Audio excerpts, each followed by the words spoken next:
Hey everyone, welcome to my channel ASP.NET, and today I'm going to show you the second video tutorial of ASP.NET Core. And in this video tutorial, first of all, I would like to add data context class, because in the last video tutorial, if you have seen, that is already added the models, that is the course and the students, and the middle table is also mentioned student course. So in this video tutorial, first of all, I would like to add data context class. Actually, data context class is used where just we can say that. So add a DB context subclass called application DB context in the data folder, and as a scoped service in the ASP.NET Core application service provider as known as a dependency injection container. The context is configured to use the SQL Server database provider and will read the connection string from ASP.NET Core configurations. In the later video, I will add the connection string, and I will add the connection string in the configure service method. It typically does not matter when it is configure service, the call to add context is made. So here you can say that application DB context class must expose a public constructor with a DB context options, and in which you can add application DB context name of the class as a parameter. This is how context configuration from add DB context is passed to the DB context. For example, you can see application DB context can then be used in ASP.NET Core controller or other services through constructor injection. Okay. So after that, you have to initialize the connection string in appsetting.json file. And in the connection string, you can say that we have to add some parameter like can say that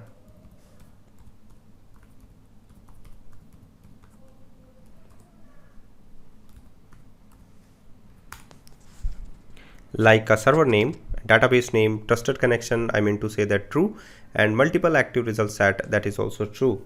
So these are.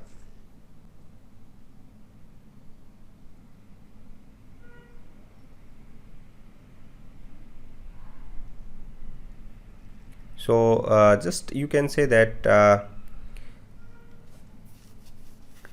connection string class is actually used, the context class, that is application DB context class you created, handle the task of connecting to the database and mapping the models object to database records. One question you might ask through is how to specify which database it will connect to, that is SQL Server, if you want to use in as a registration service, or you can say that configuration service.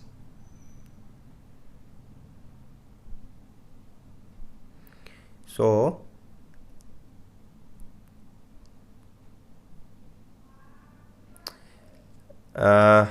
in many web application, each HTTP request corresponding to a single unit of work. Actually, this makes trying to context lifetime to that of the request is a good default of the web application. So here you can say that the trusted connection is true. I mean to say that there is no username and the password is required. By default, Windows security is inherited in this application, and multiple active result set is true. I mean to say that fire multiple queries for with the database table. Okay, so the connection string is ready.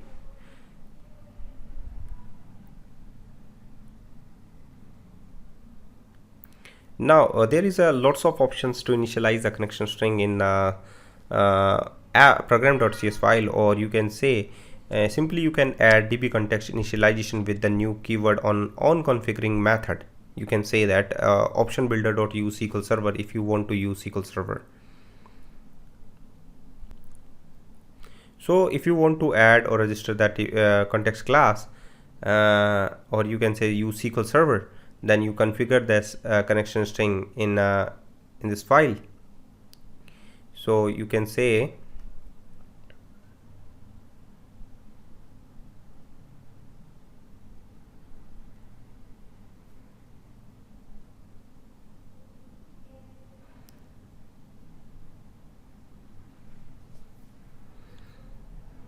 options.use SQL Server.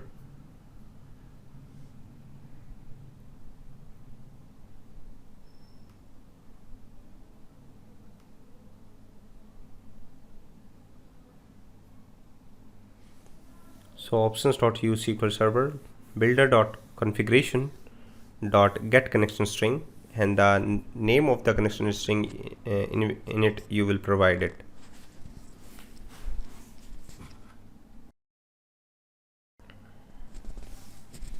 So here you can add the connection string name, that is default connection. So configuration is ready, and that connection string is actually initialized in the application DB context with the base class.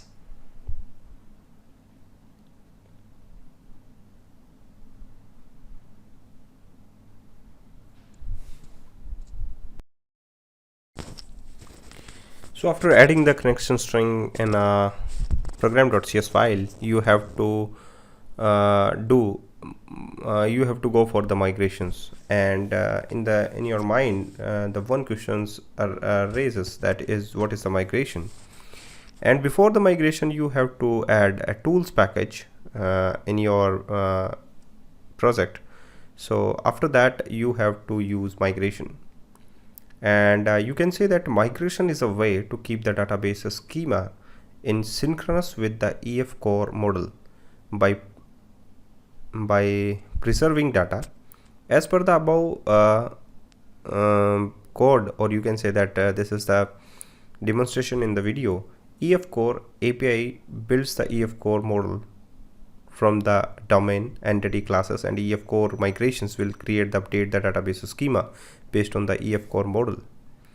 So you can say that migration are a feature enable you to change the data model and deploy your changes to productions by updating the database schema without having to drop and recreate the database. So you can use add migration command with the migration name, that is add models to DB. So this is the first migration applied in the database table, and after that you have to update your database by using the update database command. And in your mind, what is the entity framework? And entity framework core is a lightweight, extensible, open source and the cross-platform version of the popular entity framework data access technology. EF core can serve as an object relational mapper, which enables .NET developers to make with the database using .NET objects. So for this migrations, you have to create the class of the migrations, and here we have some tables related to the migrations, that is the course, students, and the student course, and that is the middle table. There is no need to add actually application DB context. Okay. So after the migration, you have to check your migration table. Here we have a student related and student entities related definitions. So ID is the name enrolled, and to all this is the virtual schema of your physical table. So here we have the up and the down method is also there, you can see. So here we have application DB context with the students course and student courses. Now the next one is you can check the data in the database, and you can see that your schema is and your database is the getting started database. So you can check in the server SQL Server Object Explorer, where your SQL Server is there, and related to your server, your information is there.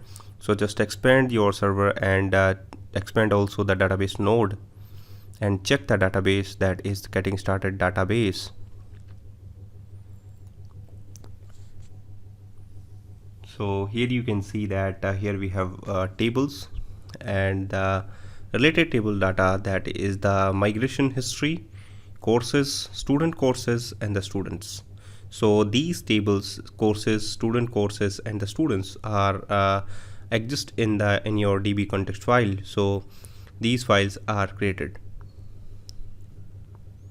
So close all tabs. After creating your context file, just move for the controller, and you can create a CRUD operation on that. So before doing the CRUD operations, must to know about what is a CRUD. CRUD actually create a read, update and delete features. So if you have a model, then there are 4 necessary and the basic operations doing on the table, that is CRUD. So here we have the default action method, that is index, and that is return I action result. So if you want to access the database in your course controller, then must to use a dependency injection as a control level, or you can say a construction level. So in the constructor, dependency injection as a constructor you can use. So if you are not using any your R1 repository, then db context file is also a repository, so you can use in the course controller, that is application db context. So private read only application db context and context. So initialize that context class in the constructor, so generate a constructor. So you can say that here we have a constructor dependency injection. So after that, using underscore context, you can pick that file and pick the data from the database table. So here we have 2 methods, that is http get and http post of a form. When you click to submit the data into the database, that means your http post method is called, and http get method, I mean to say that if you want to request data from the database table, and so just hit a URL, request URL, that is the routing features.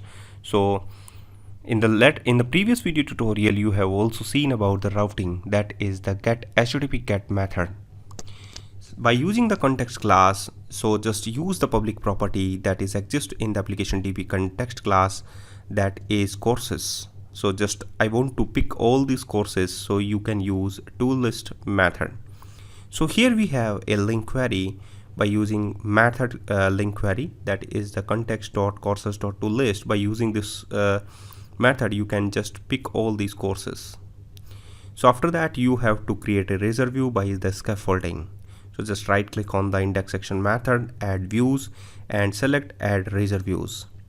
In the view name, just match with your action name, that is index, and the template name, that is list. Just I want to get all list of the items. So just use the model classes, and the model classes is related to your course where you want to design your views, and or you can say that UI. And there is no necessity to pick the data context class, because data context class is already there in your action method.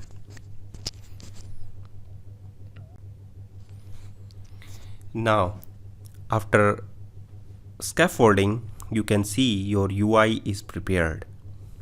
So wait for some times, and to see the scaffolding, there is scaffolding generating code.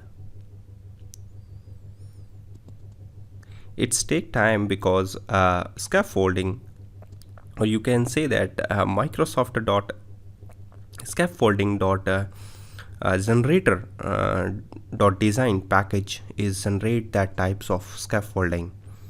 So you can see here we have a enumerable, and the enumerable means a list of the courses. So here you can use for each loop to iterate the data one by one, and here we have ID, name, and that course title. So here you can see that public I action result index, and here we have http get again. So first of all, get all the courses. The second one is to related, if you want to get a single courses, then you can use ID in a parameter. And if you want to create a new courses, then you can use a http get first of all. So on the basis of the http get, you have to design a UI, and after filling the data in the UI, you have to submit the data into the database table. So here we have a create action get method, and you can say that the create is HTTP get create method is generating the UI, and HTTP post method that save the data into the database table.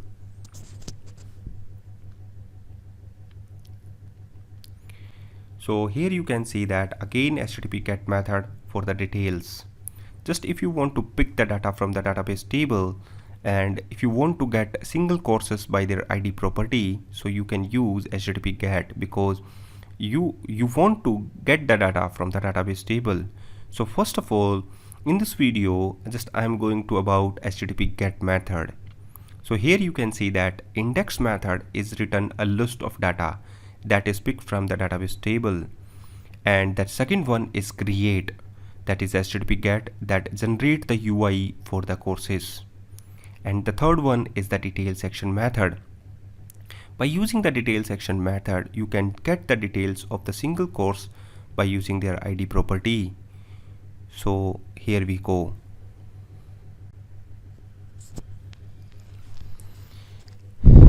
And just after that, context.courses.where extends to x.id is double equals to id. And what is the id? That is the parameter in the detail section method. So here you can see that where is generating the pool type message, and the first to default return the single tuple related on the id. So return view on the basis of the courses. So again you can say that HTTP get method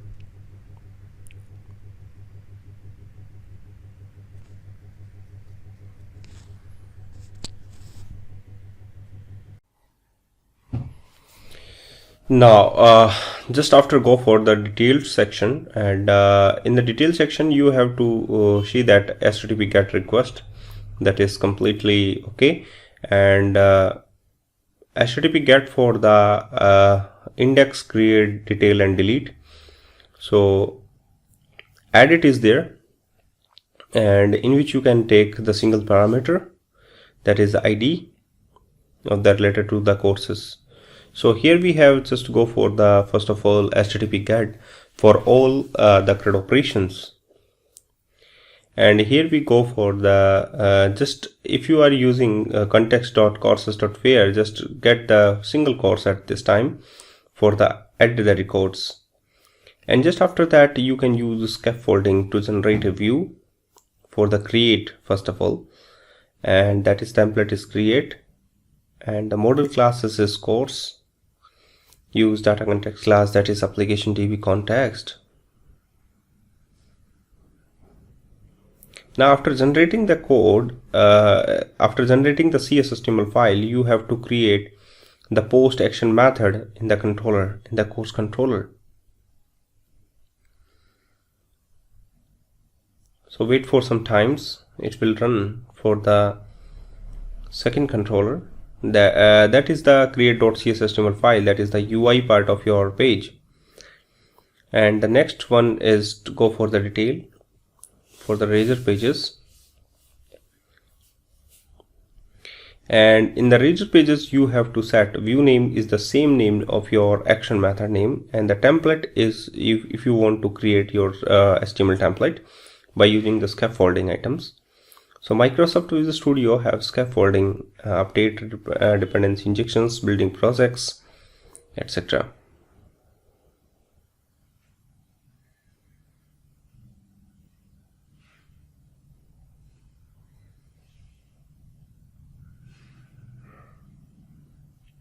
Okay, so here we have a details view, and just after that course controller, and generate the edit for the edit view, that is the razor pages,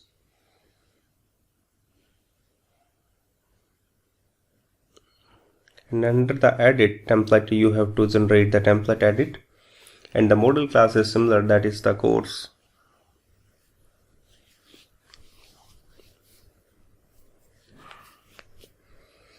Okay, so you have to see in scaffolding building projects for the edit template.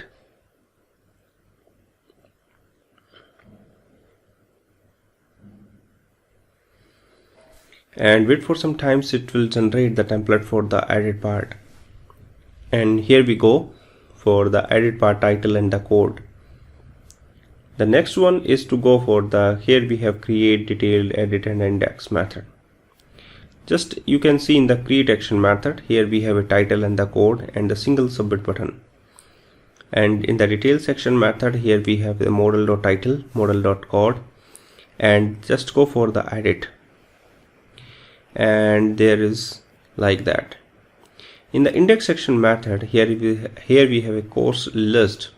So just if you want to edit the course list by using the navigating their items, so just use id equals to item.id, and similar that topics, just copy and paste in the details as well as the delete action method.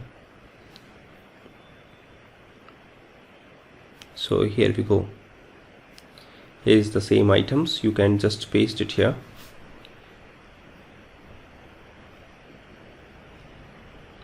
Under the delete section, you have to go for the id equals to item.id.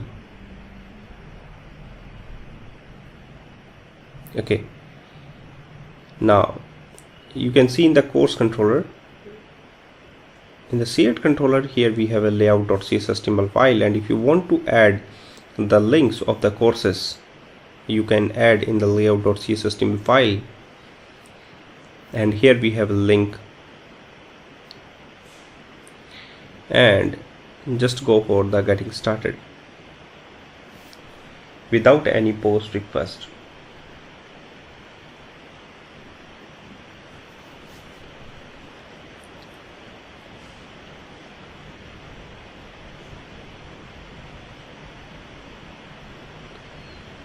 So here we go, the localhost 7230, and just go for the first page that is you want to navigate.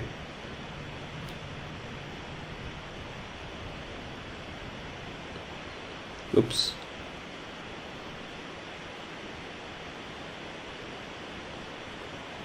If you want to navigate the courses and /index, then here we go for the courses and the as well as index section method.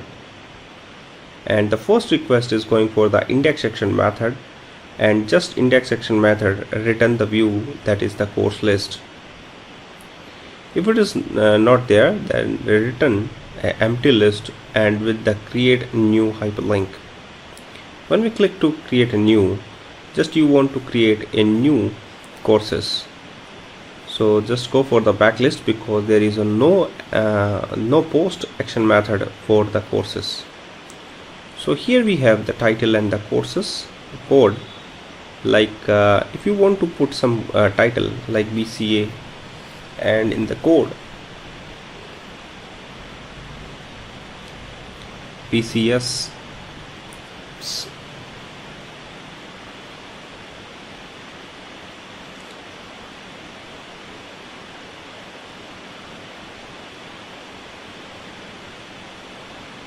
and the code is BCS011.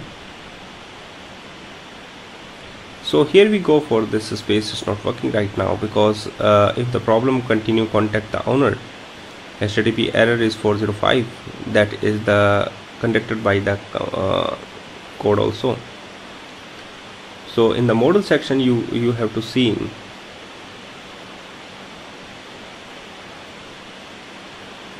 in the course controller, you have to see there is a no action method for the create post action method when the post request is there.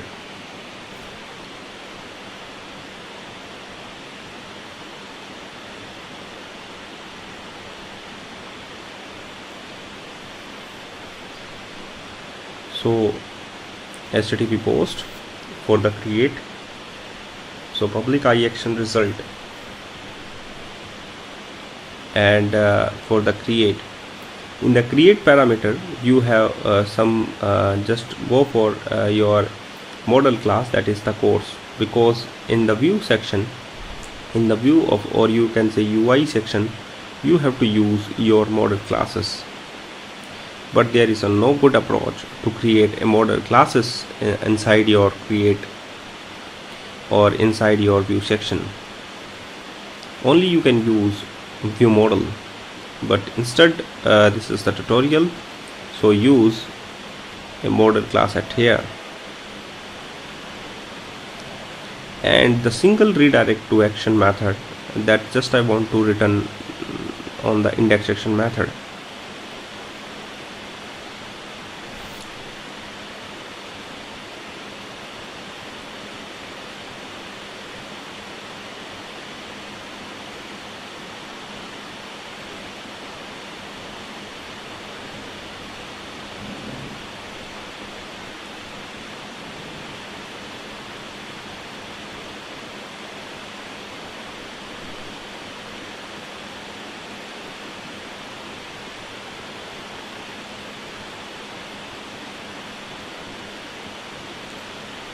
In the parameter you can use courses. So context.courses.add, that is the model, and underscore context.save changes, and return redirect to action, that is index.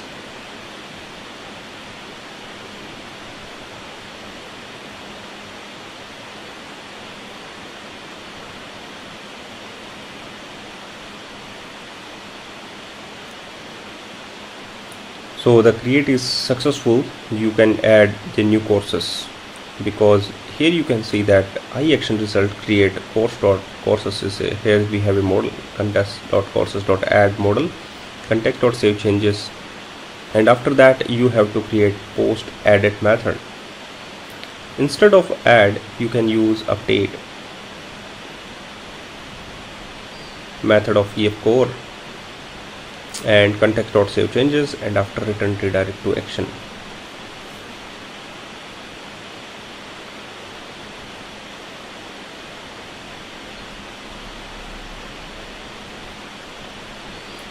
Now HTTP get is there for the edit action method, where you just edit a single course.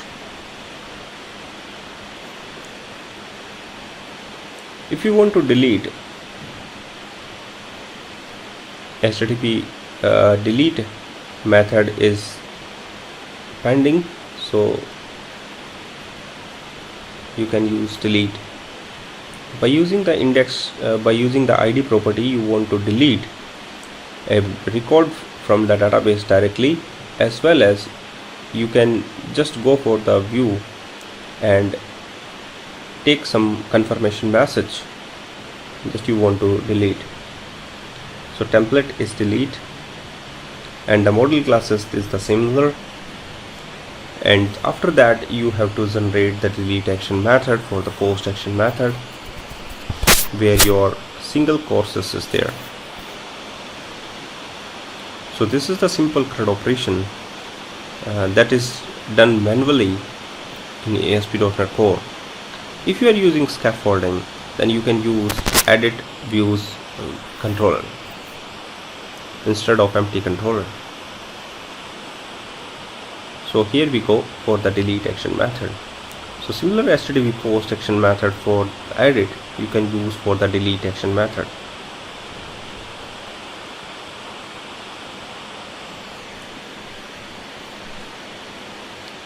So here we go for the delete, and just I want to delete the course uses of update. So you can use remove method. So after that you have to just go for the getting started and run your project again.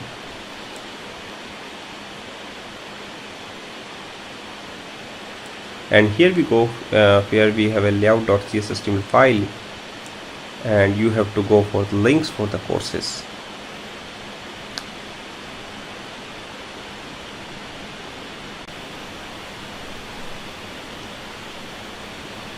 So just copy for the home link, just replace with the home with the courses, ASP.NET Action with the index, and the name in the hyperlink, that is the text, that is course.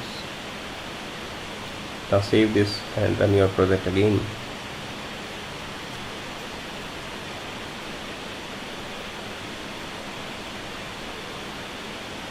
And here we go.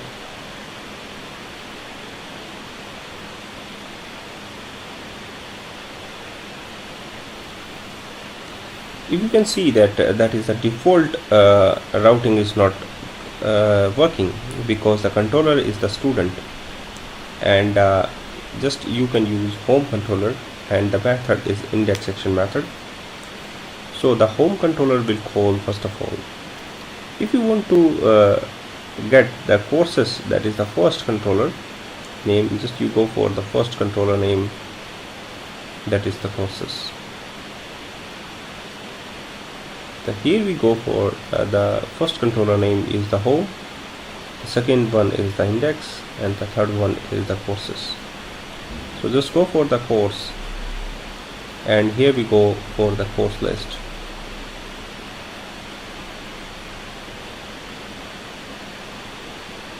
So here we have a create new method where nothing else is existing in the course controller in the database related to entry. So here we have a action method name is the create, that is the routing courses and the create action method. Just go for the title first of all and put some data